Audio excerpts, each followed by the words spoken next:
Oh, aktif di Ekstra sekarang. Aktif di Ekstra. Oh, sama sebelumnya Raya.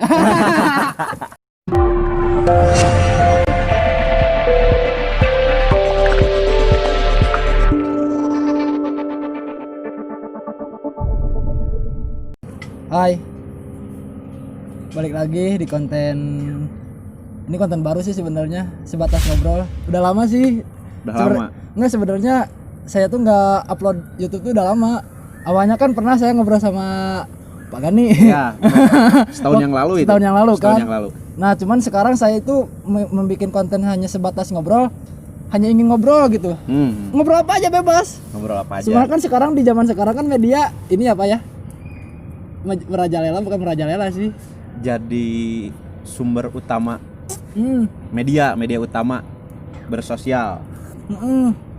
Nah, jadi saya membuat konten sebatas ngobrol ini tuh hanya apa ya? Ingin menyampaikan gitu, ingin bertukar pikiran dengan orang baru, maupun itu dari kalangan manapun ataupun dengan siapapun.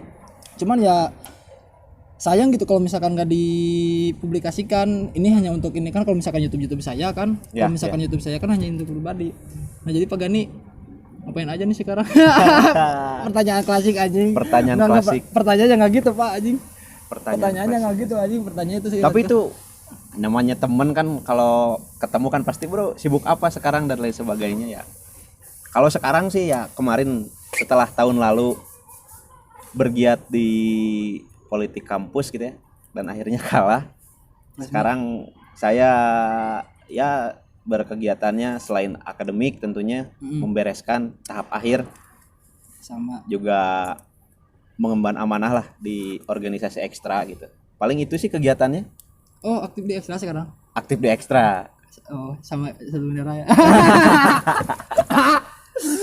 Enggak, jadi gini Pak Gani, melihat fenomena sekarang gitu ya, bukan dari ekstra atau intranya, cuman ini kalau misalkan dari permasalahan umum gitu ya, menurut pandangan saya yang saya lihat, apalagi kan di tahun sekarang 2020 banyak kekisruhan gitu. Wah, kan tahun terberat ini. dalam hal apapun. Ya. Pertama kan dari awal bulan di Februari, blok ada virus corona. Sampai sekarang. Sampai sekolah kan diliburkan, ya kan, yang kayak gitu. Nah, cuman pas di tengah-tengah enggak di pertengahan, di akhir-akhir adalah salah satu tokoh yang katanya pulang kampung terus membuat kegaduhan. Gitu kan. Itu kan menjadi membuat polemik gitu kan, membuat pro kontra. Nah, cuman yang saya sayangkan gitu, kalau misalkan emang ingin mendamaikan, tidak ada kefanatikan menurut saya sih. Betul. Soalnya kan menurut saya pribadi, kefanatikan itu menutup pikiran kita. Fanatik itu lebih dekat kepada kebodohan. Nah, bener, fanatik itu lebih dekat kebodohan. Ya. Termasuk juga di kampus juga. Betul. Yang saya rasakan juga, ya kan? Ya, betul. Di kampus kan seperti itu. Ya. Ini ini kan kalau misalkan yang saya rasakan juga nih sebagai mahasiswa nih. Saya kan waktu itu pastilah semua orang juga ingin masuk kuliah kan, ingin berpotensi diri gitu kan, ingin mengembangkan diri. Ya. Nah, terus setelah masuk kampus kok ekspektasinya berbeda. Itu kan yang disayangkan. Jadi yang disebut ingin berpotensi diri kan pasti ada namanya organisasi. Nah, cuman kalau misalkan menurut saya tuh organisasi itu pasti mempunyai kultur juga kan? Betul. Nah, kalau misalkan ada seseorang yang berbeda pikiran, kenapa harus ini gitu loh? Kenapa harus jadi berantem gitu ya? Gitu loh. Padahal Kenapa gitu? kita pun biasa terbentuk dari perbedaan ya, bukan dari kesamaan. Asli. Ya. Ya kenapa gitu? Kalau misalkan Ya pada intinya sih, kalau menurut saya kenapa timbul ya konflik itu dari perbedaan, karena di setiap perbedaan itu yang kita cari itu bukan kesamaan.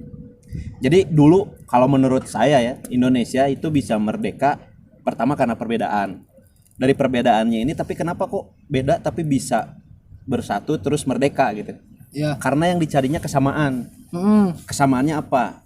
Mungkin dulu ya sama-sama dijajah, sama-sama secara letak geografis, terus kesamaan nasib dan lain sebagainya. Bukan dicari perbedaannya. Misalnya kamu Jawa, kamu Sulawesi, kamu Sumatera gitu. Dulu kalau misalnya yang dijunjungnya hal-hal perbedaan gitu ya, akan menimbulkan konflik tentu. Tapi para pendahulu-pendahulu kita memberikan contoh dalam perbedaan itu yang dicari itu kesamaan, sehingga memunculkan gerak yang harmonis gitu kan, bisa sampai merdeka dan lain sebagainya. Nah, itu yang kurang bisa kita pahami dari perbedaan hari ini gitu. Ya sih. Nah, makanya juga kan ada istilah Bhinneka Tunggal Ika kan. Ya. Berbeda-beda tetapi tetap satu. Itu kan. Nah, kalau misalkan ada kata-kata itu kan, itu apa ya, para tokoh-tokoh, para sejarawan dulu kan membuat Bhinneka Tunggal Ika itu hanya bukan sebatas bikin kata-kata aja kan, pasti ada makna. Nah, cuman yang disayangkannya di sekarang enggak gitu. Jadi ibaratnya gini nih, ada minoritas sama mayoritas. Nah, yang disayangkan tuh kalau misalkan minoritas sama mayoritas harusnya kan punya hak yang sama dong. Betul. Nah, sekarang tapi minoritas tuh kayak yang bukan nggak punya hak sih, tapi haknya lebih sedikit dari hak banyak dibungkam, yang mayoritas. Gitu. Banyak dibungkam, termasuk juga di sini juga, di perkuliahan, di kampus juga, gitu Pak. Ya, mengenai pembungkaman terhadap minoritas kan ini berbicaranya ego gitu ya. Ya, ibaratkannya siapa yang kuat dia merasa paling berkuasa gitu. Siapa yang paling punya banyak massa dia yang merasa super power gitu. Itu problemnya di situ. Sedangkan seharusnya ketika kita ada di golongan mayoritas lah, ibaratkan sebisa mungkin mayoritas ini bisa mengcover teman-teman yang minoritas. Dan kalau kita ada di kaum minoritas, sebisa mungkin kita beradaptasi dengan teman-teman yang di kalangan mayoritas. Nah, keduanya ini harus punya sinergisitas dalam hal tersebut, saling menyesuaikan. Bukan berarti kita minor terus kita tidak pede gitu ya, jadi merasa terkucilkan, ataupun bukan karena kita merasa mayoritas jadi kita merasa super power gitu. Tapi keduanya harus saling merangkul, saling beradaptasi untuk bisa bersama-sama gitu. Nah, tapi ya contohnya gini Pak Gani. Kalau misalkan gini nih, ada misalkan di satu kelompok ini mempunyai kultur dan budaya yang emang gak bisa diganggu. Itu kan kultur dan budaya dibangun dari mungkin dari senior ataupun dari beberapa nenek moyang kita kan, pendahulu. Nah, pendahulu. Terus ada salah satu beberapa orang yang masuk kelompok, enggak di kelompok itu tapi di ruang lingkup yang sama. Kenapa gitu? Kalau misalkan mereka berbeda pikiran, toh mereka juga kan kita juga belajar nggak harus di dalam satu circle juga kan, harus di luar juga. Nah, apa ya yang saya tangkap tuh rata-rata orang yang belajar di luar ingin diaplikasikan di internal itu, di ruangan circle itu. Kok jadi bentrok. Nah, ya mengenai ya hal-hal yang seperti itu gitu ya. Kenapa bisa timbul demikian? Nah, kita ini juga kurang bisa memahami bahwa pembelajaran itu muncul bukan dari kesamaan. Justru pembelajaran itu muncul karena adanya perbedaan. Saya bisa tahu misalnya, saya secara background pendidikan misalnya dari pendidikan elektro. Saya supaya ingin bisa tahu masalah manajemen, ya saya cari orang yang berbeda dengan saya dong. Dari teman-teman yang di kalangan manajemen gitu kan. Itu sebuah pembelajaran. Nah, sedangkan yang banyaknya hari ini terjadi adalah perbedaan itu cuma dijadikan bahan konflik, bukan dijadikan bahan pembelajaran. Nah, ketika semua orang sudah bisa menyikapi bahwa perbedaan ini dijadikan bahan pembelajaran, ya nggak akan seperti ini gitu. Berarti ini tandanya apa? Kesadaran di kalangan kita, kesadaran di lingkungan kita belum tersadarkan akan pentingnya perbedaan dan menarik pembelajaran dari setiap perbedaan. Sadis. Itu sih. Sadis. Bener sih. Ya cuman saya mau menyayangkan aja gitu kalau misalkan ada beberapa orang yang ingin keluar dari alurnya sendiri gitu kan, ingin mempunyai pikirannya sendiri. Setiap orang kan pasti mempunyai jalan masing-masing gitu kan, termasuk saya sama Gani lah sekarang. Pasti kan Gani mempunyai tujuan, saya juga mempunyai tujuan. Itu kan dibarengi dengan latar belakang yang berbeda dong. Betul. Itu kan tidak kemungkinan saya sama Pak Gani harus sama terus atau harus bentrok. Harus bentrok kan? Enggak harus. Bahkan kalau misalkan saya punya pikiran, Pak Gani juga punya pikiran. Kalau misalkan didiskusikan menimbulkan pikiran baru kan? Iya.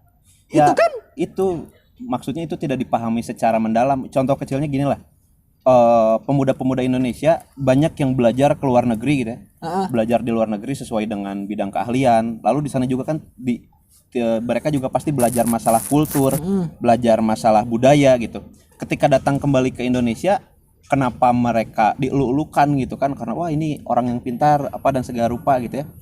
Nah, seharusnya di lingkungan terkecil juga kita bisa seperti itu. Ketika ada yang bergerilya, diibaratkan mencari ilmu di luar lingkungannya, harusnya bisa diserap. Kamu dulu belajar apa aja sih dan lain sebagainya. Harusnya kan. Harusnya kayak gitu. Nah, tapi kan itu tidak terjadi di skala-skala kecil gitu. Kita hanya melihatnya di skala-skala yang lain gitu. Itu sih agak disayangkan juga karena ya mengambil hikmah dari perbedaan itu kurang bisa. Kalau misalnya kita terus mengangkat ego, kalau misalnya di luar circle itu sudah tidak solid, tidak cinta terhadap golongannya gitu kan. Lalu lantas kalau saya menganalogikan tadi ke teman-teman kita yang belajar ke luar negeri, apakah bisa mereka disebut tidak solid gitu, tidak cinta tanah air? Ya, justru kan bener. mereka belajar untuk mengaplikasikannya di dalam negeri kan. Bener. Itu untuk kemajuan kan. Nah, itu. Harusnya kan seperti itu kan. Itu betul. Iya, makanya aduh, kenapa gitu orang-orang teh? Please lah, damai. Terkecuali kalau misalkan emang udah menyinggung privasi, itu beda urusan kan, itu Ya. personal kan. Tapi kalau misalkan menyinggung Kelompok. dalam suatu kelompok, ya lebih baiknya didiskusikan. Kan kalau misalkan kata bahasa Sunda mah peribahasanya hade goreng ku bahasa. Hade goreng ku basa. Kan gitu. Itu kan secara tidak langsung harus berdiskusi, Pak. Hade ku basa, pinter ku maca. Anjing. Eta. Tapi aing secara maca, Pak. Kan baca ini artiannya banyak lah gitu. Bukan secara tekstual aja baca. Baca naon, Pak? Baca Twitter gitu. Baca caption Instagram di situ. Bener sih. Ya gitu, Pak. Nah, cuman gini ya, Pak. Kemarin-kemarin tuh saya sempat berdiskusi sama teman yang agnostik, Pak. Asli, Pak. Itu pasti kan di stigmanya agnostik. Asli, Pak.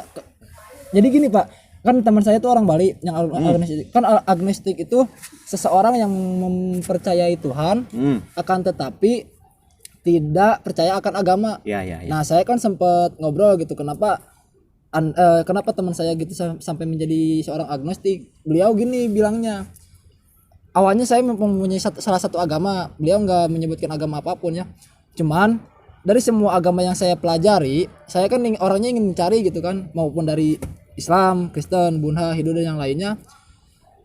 Dia mencari yang dia dapatkan tuh semuanya tidak ada tidak ada untuk berbuat kejahatan sama orang lain. Betul. Tidak ada agama jadi yang bisa menerima.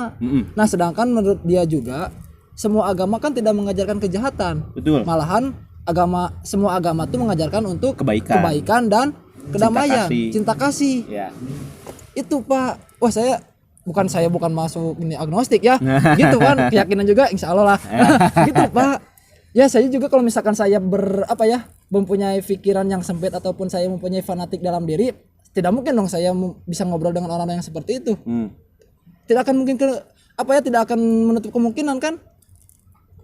Ya. Gitu, Pak. Iya, tidak menutup kemungkinan karena itu tadilah kita banyak belajar cinta kasih dan lain sebagainya hanya dari satu perspektif sehingga kita menjadi fanatik tadi.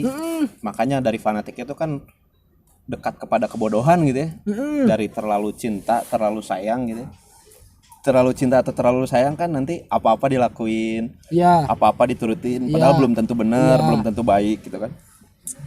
Definisi gitu, cinta dan kasihnya itu harusnya tidak sampai ke fanatik, karena itu ya urusannya jadi jelek lah gitu. Oh, mantap ini Gani. Aduh. Jangan bercinta terlalu dalam. Akan tetapi deet. Gitu, Pak Gani. Nah, gini juga Pak Gani yang saya rasain juga, dan selama saya berdiskusi dengan teman-teman ataupun ngobrol dengan teman-teman yang lain, ternyata di dalam suatu kelompok yang disebut dengan di luar circle itu, kita juga kan harus mempunyai prinsip betul. Ya kan, bahwa prinsip diri kita ini mau dibawa kemana kan. Jadi harus, kalau misalkan kita tidak mempunyai prinsip, otomatis kan kita bisa terombang-ambing sama orang lain. Betul. Gitu kan. Nah, termasuk dari kalau misalkan dari kelompok yang lain, dari kelompok yang luar. Itu kan yang saya rasakan juga nih Pak Gani, yang saya rasakan juga di kelompok luar ini. Yang disayangkannya emang kalau misalkan dalam hal apapun untuk pembelajaran saya mengakui, cuman yang disayangkannya seolah-olah ada intervensi dari senior. Terus kalau misalkan ada salah satu, balik lagi yang tadi, kalau misalkan ada satu pilihan ataupun tidak satu pemikiran dengan senior kita ataupun dengan teman-teman dekat kita tuh seolah-olah kenapa harus dikucilkan kan? Ya. Harusnya kan tidak seperti itu, Pak. Ya, pemahaman terhadap perbedaan pemikiran dan penyikapannya itu yang perlu kita sama-sama gaungkan gitu ya. Bahwa ya itu tadi, perbedaan ini bukan suatu hal yang baru. Semua itu punya latar belakang perbedaan gitu ya. Bahkan kita ada ke dunia pun karena ada perbedaan gitu ya. Perbedaan apa? Ada laki-laki, ada perempuan. Makanya jadi kita nggak mungkin ada kita kalau misalnya cuma laki-laki aja. Betul. Atau perempuan aja gitu kan. Sedangkan semakin kita besar, perbedaan ini justru dijadikan benteng pertahanan untuk membuat seseorang itu harus dikucilkan atau harus dijauhi gitu. Iya. Itu sih pemikiran-pemikiran yang kolot gitu ya, pemikiran-pemikiran yang harus bisa kita lawan ya, bahwa perbedaan ini asik loh gitu. Asli Pak, Asik loh. bener, perbedaan itu asik. Bener, saya juga mengalami lah, perbedaan itu asik. Jadi kalau misalkan kita bertemu dengan orang-orang baru itu kan mereka pasti juga, saya juga pasti ingin tahu dong lawan saya apa sih latar belakangnya apa, terus dia punya landasan pikirannya apa. Itu kan punya ilmu baru juga buat saya kan. Betul. Kan gitu. Ilmu baru ya, makanya ilmu itu datang dari mana saja gitu, dan pembelajaran itu kan sampai kita mati gitu ya. Nah, jangan sampai kita ini merasa terus paling pintar, merasa terus paling kuat dan lain sebagainya sehingga membuat kita ini jadi bodoh gitu ya. Merendah untuk diri merasa bodoh dalam hal supaya tetap terus mencari ilmu itu harus gitu ya, karena tapi jangan sampai kita punya sedikit ilmu terus kita merasa paling pintar, itu sih. Karena merasa paling pintar itu sebenarnya bodoh. Betul. Gitu sebenarnya mah. Jadi kan kalau misalkan ini nih, kalau misalkan ada contoh gini nih. Kalau misalkan kita ingin ngambil salah satu anggota lain ya misalkan. Ayo, ini kekeluargaannya bagus. Pertemanannya bagus. Kalau misalkan aku sama kamu kan misalkan nih pertemanan udah lama, ayolah kita kan udah solidaritas. Tapi kalau misalkan udah masuk, apa itu kekeluargaan? Apa itu solidaritas? Bullshit. Ya itu kan namanya juga branding ya. Branding, Pak. Supaya iya gimana sih. caranya tertarik gitu. Iya, tapi ternyata setelah mendalami isi-isinya dan lain sebagainya kan sama-sama aja gitu. Iya, Pak, bener branding, tapi kan kenapa kalau misalkan brandingnya harus seperti itu, Pak? Itu kan secara tidak langsung bagi saya ya.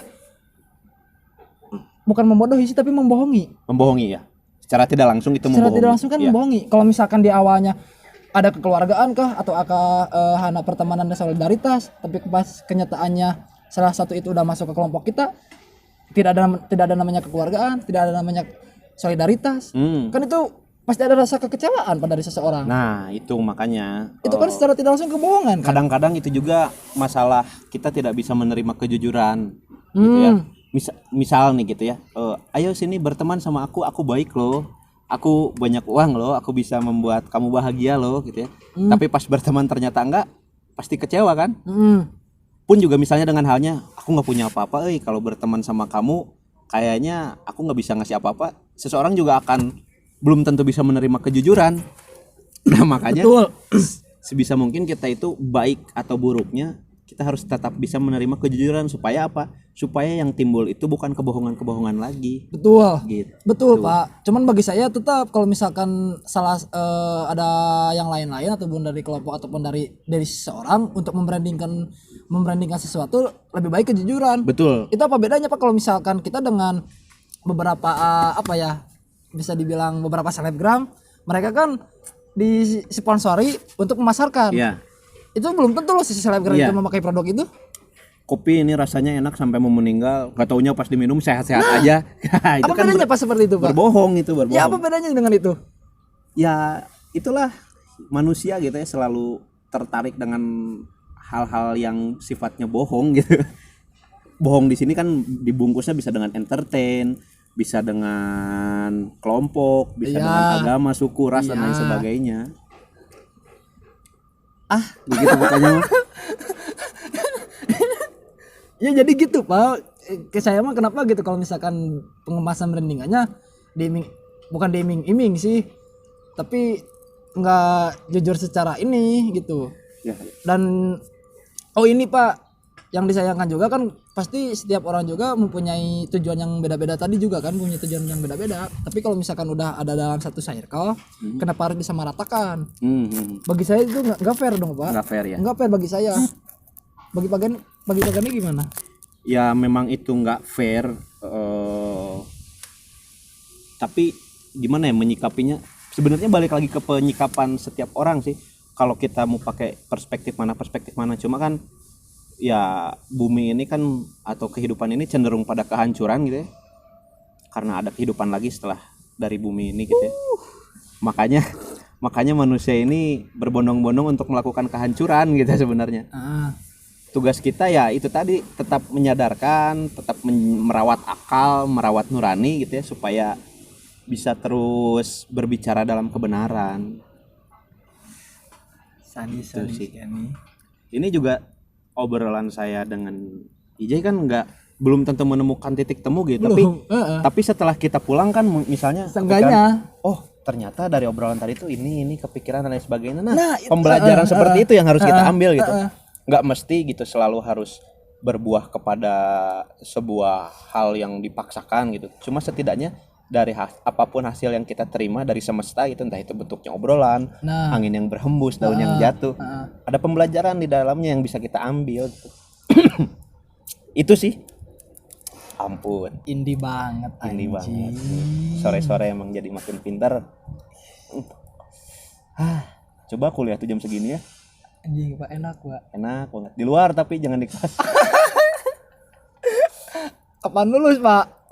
Lulus ya kita menunggu hilalnya saja. Hilal aja ya. Tapi kan Pak, kalau mahasiswa tingkat akhir itu punya alibi gitu. Lulus itu di waktu yang tepat, bukan di waktu yang cepat. Iya.